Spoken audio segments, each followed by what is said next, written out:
ออนซ้อนครับเบิ่งเลย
น้ำจิ้มก็แซ่บพี่น้อง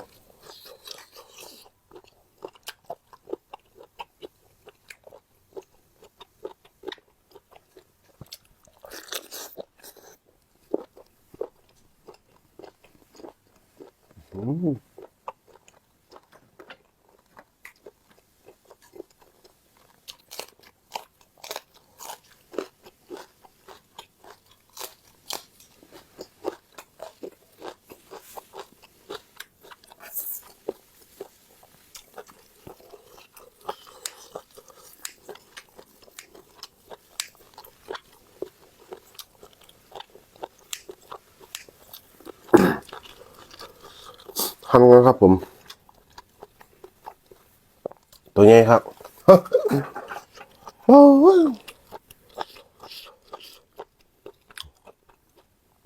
อ่อนช้อนครับผมโอ้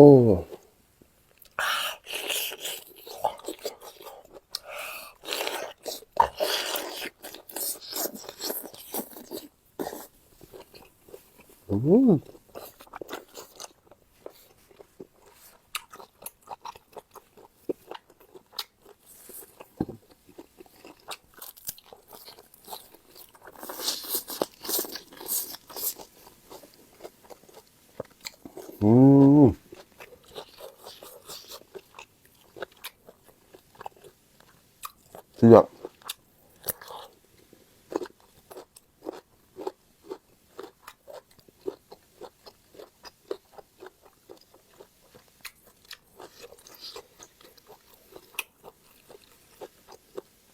พอแล้ว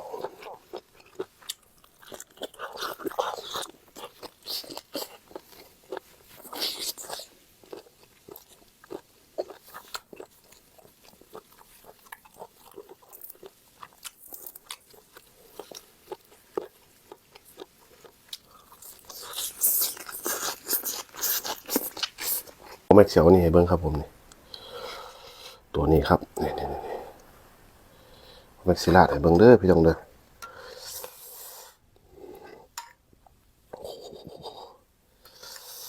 ราดน้ำจิ้มซีฟู้ดฉ่ำๆครับพี่น้องมาครับจะแซงกันพี่น้อง